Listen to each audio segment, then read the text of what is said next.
Hii ni mara mbili mfululizo sasa kwa Simba Sports kwa kufunga. Hii inakuwa ni tabia ambayo mnakuwa mnaendeleza. Siri ni nini? Hadi kujituma, kwa sababu kama leo tumecheza hatuna players wetu karibia 9.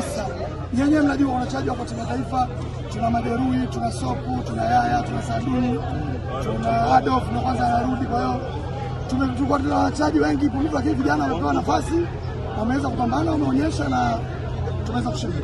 Mwanzo wakati kikosi kinatoka ilionekana vijana wengi kama ambavyo tunazungumza, na baadhi ya watu wakawa wanazungumza kwamba pengine ni kama mechi ya mchekea, lakini kitu ambacho kimekuja kuonekana kwenye pitch ni kitu tofauti. Pengine mlikuwa mnazungumza nini kuelekea kwenye mchezo huu ikiwa hamna sasa hao makiplay ambao mko nao? Kocha amefanya kazi yake kwenye mazoezi kuelekea mechi hii, lakini pia ameongea nao wachezaji na sisi pia vijana wengi wadogo, mechi yao kubwa ya kwanza kama Sharafu, Twalibu.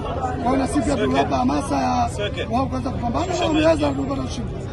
Sawa, baada ya mchezo huu pengine ni finali sasa ambao inaelekea kule nyumbani Pemba, ambao mnasubiri atakayeshinda kesho kati ya Singida ama Young Africans.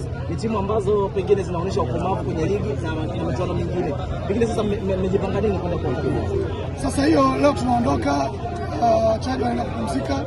Ni kazi ya kocha kuanzia kesho kuelekea finali. Atapanga plan zake, game plan ya kuelekea kwenye mechi hiyo, na hatimaye siku ikifika tutaona kitakachoenda kutokea. Yoyote atakayekuja aje, sisi tunaenda kupambana.